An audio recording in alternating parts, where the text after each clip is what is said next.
Hey guys, Nintendrew here. This is the Funkey S, a brand new portable system and the world's smallest foldable handheld games console.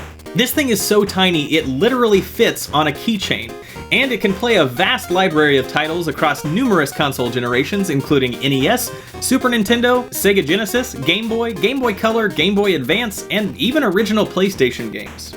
And here is a custom build of Super Mario 64 running on this impossibly small device. Now, normally a Nintendo 64 game like this would not be playable on such modest hardware, but thanks to the Super Mario 64 decompilation project, some clever modders have rebuilt a version of Super Mario 64 to run natively on the Funkey hardware. So I thought the perfect way to test it out would be to show all of you with a challenge video. Today I'll be attempting to complete Mario's 3D debut from start to finish on a keychain. Let's get to it.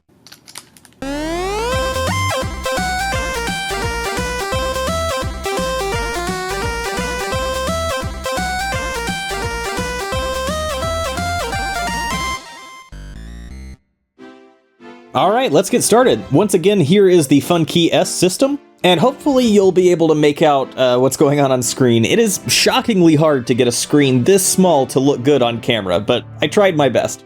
Speaking of cameras, once I booted up the game, the first thing I realized is I knew one of the bigger issues with this challenge would be controlling the in-game camera. There are no C buttons or a second D-pad on the Funkey S, so it wasn't immediately clear how I would be able to control Super Mario 64's camera. Thankfully, the folks behind this port did think to include that ability through the use of the function button on the bottom left. While holding this button, the D-pad is able to move the camera left and right, and the left and right shoulder buttons are able to move it into the first-person view or zoom the camera back out. Of course, another challenge would just be the overall controls. These buttons are tiny, and with no analog stick, I would be limited to 8 directions with full strength input. That meant that precise small movements would be all but impossible. But on the plus side, it did make movements that require consistent directional inputs easier, like side jumps. So I hoped it wouldn't be too much of a detriment overall. And one final aspect to point out for this run is I was allowing myself to use common glitches. I wasn't sure if this build was based on the updated version of Super Mario 64 without the infamous backwards long jump glitch, but I knew I had to at least try it once I was through the first 2 areas of the castle, the ground floor and the basement. I think there technically is a way to backwards long jump through the upstairs door on the first floor, but I didn't know how to do that, so I wasn't confident enough in that, and figured I would at least start the run playing through the intended route as if it were just any other casual run. Early on, I was pretty confident that the first few stars in the game would be pretty easy to complete, but I was very surprised how difficult it was to execute jumps and tricks that I could normally do in my sleep on this practically microscopic system. Even getting into the first painting was a little bit of a struggle. Thankfully, I was still able to pull off some of the standard movements like long jumps and triple jumps without too much trouble.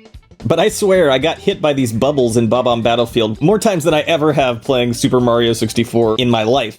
And of course then once I actually got to the King Bobomb fight, I promptly walked off the edge and had to get my bearings again. This is where it really started to sink in that this was going to be different than I expected.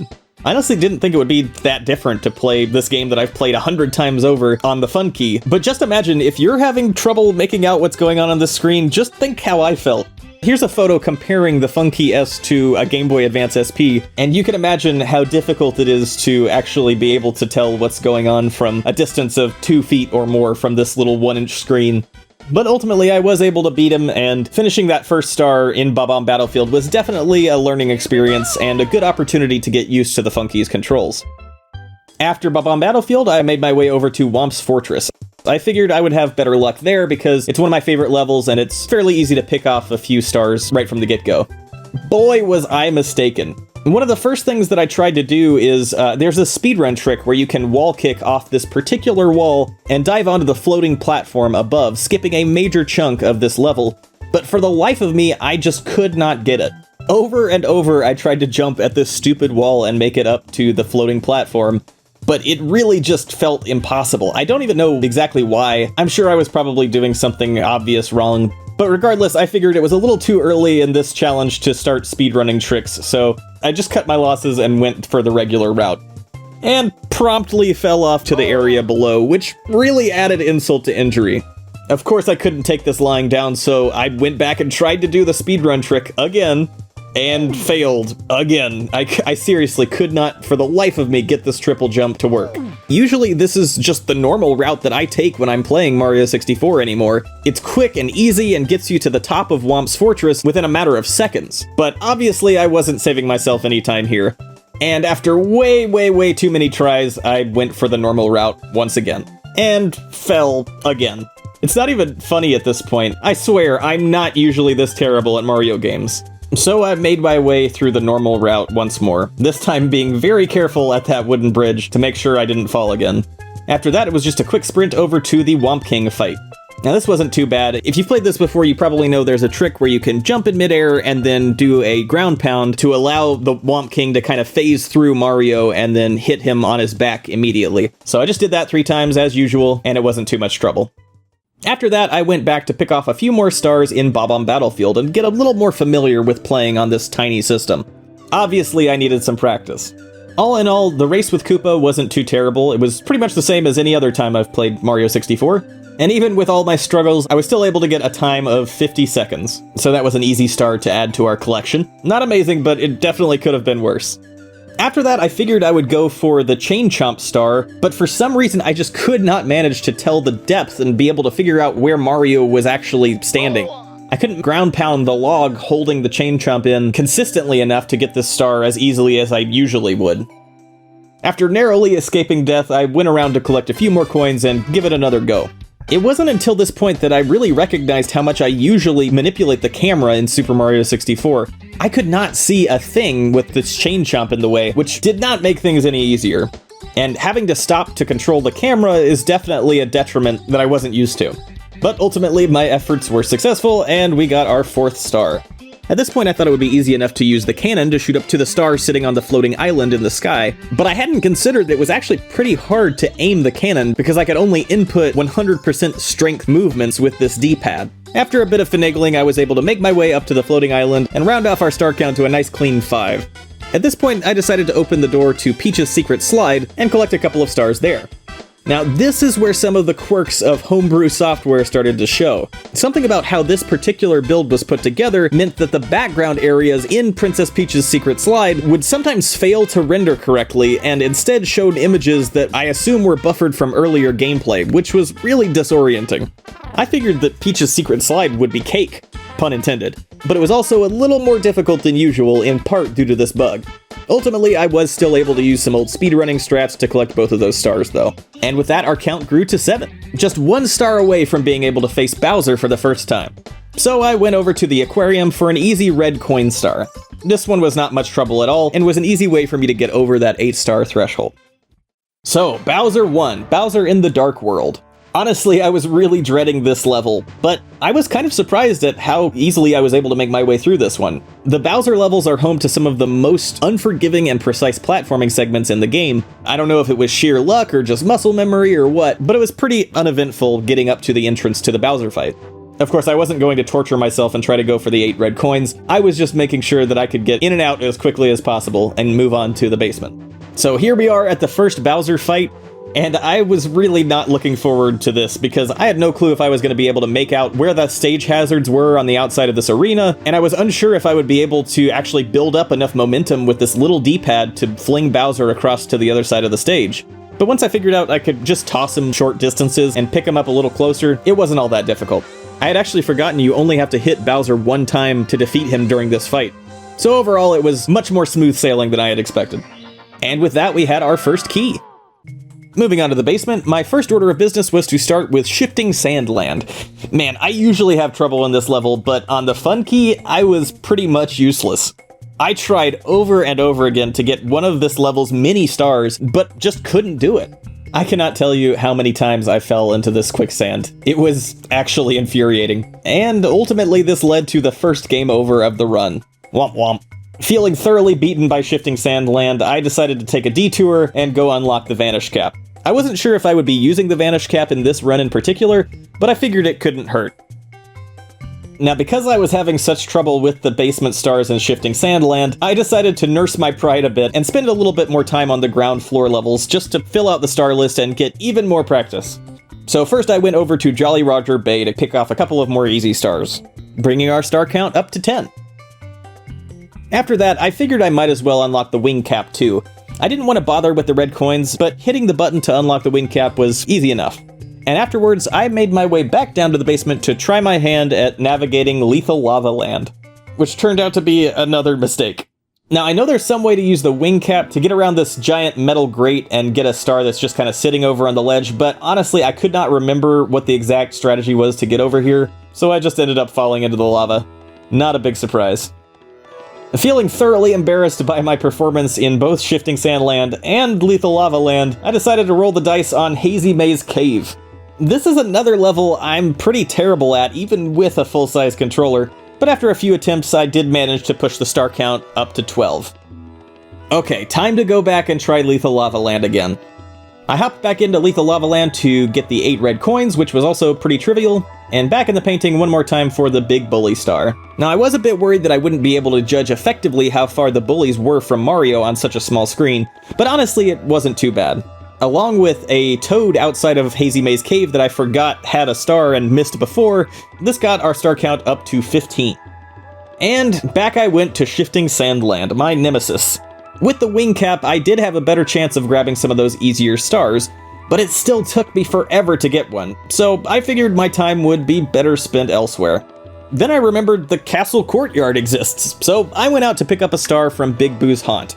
The first star tasks you with just finding all the boos throughout the mansion and defeating them, along with the Big Boo in the main foyer, which is fairly easy and didn't cause too much trouble.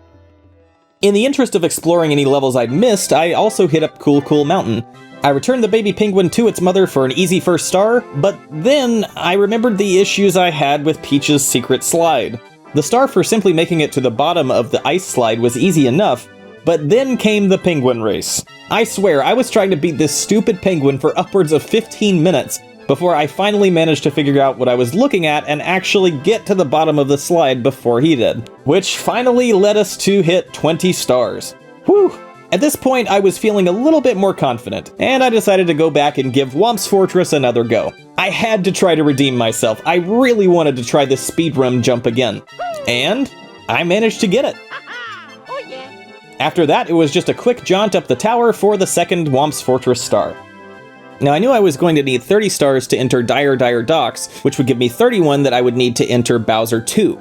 So I went off and picked a few extra stars from Bobomb Battlefield, Jolly Roger Bay, Big Boo's Haunt, and then returned to the basement to collect the 30th star in Lethal Lava Land, and was finally able to enter Dire Dire Docks.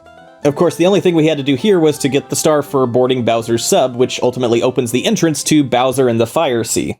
After my successful stint earlier at Bowser in the Dark World, I figured it wouldn't be too bad this time around either. Now, Bowser 2 was a little nerve-wracking, and I did die a few times near the start of the level, but ultimately it wasn't too bad and was pretty much the same thing as the first Bowser level. Of course, mashing this tiny D-pad that's smaller than a penny isn't my ideal circumstance for fighting Bowser, but it works in a pinch. Finally, with the second key in hand, I was able to make it upstairs. Now here is the real moment of truth for this run. I knew that even if I was able to execute the backwards long jump correctly, this could be the version of the game with that bug fixed. But if I could pull it off, I would be able to build up enough backwards momentum on the staircase to skip the third and fourth star doors and put us right at the end of the game. And I just barely managed to get it right. I was so close that I actually touched the door from the wrong side and had to wait through the message about not having enough stars to get through it. But with that, I had skipped the entire second floor of the castle and was almost to the final area of the game. I had just one more BLJ to complete to lead to Bowser 3. But once I knew that it was possible, I was confident I could manage it. And just like that, we were on to Bowser in the Sky. Now, Bowser 3 was definitely the longest time I spent on a single level in this challenge. To add insult to injury, I actually made it all the way to the end of the level and into the Bowser 3 fight on my first try, but after an untimely death, I managed to do this. So I had to work my way through the level again. But here I was, the final stage, Bowser in the Sky. I was coming down from the excitement of being able to get 2 backwards long jumps in order to skip most of the game to get to this fight, but I knew I had to focus to beat Bowser. Compared to the first 2 Bowser fights, this one is quite a bit tougher. Not only do you have to capture Bowser and throw him into a bomb on the edge of the field, you have to do this 3 times while he's destroying parts of the stage and making it all the more difficult. Now, usually that wouldn't be too much of a problem. I've played this fight more times than I can count, but this time I also had the added difficulty of microscopic controls and this tiny little screen. During this fight, I definitely did have to take a moment to stop and rearrange the camera a few times to have any chance to be able to throw Bowser in the right direction. But ultimately, after a little over 22 minutes and 6 attempts, it was done. Bowser was finished. Yes!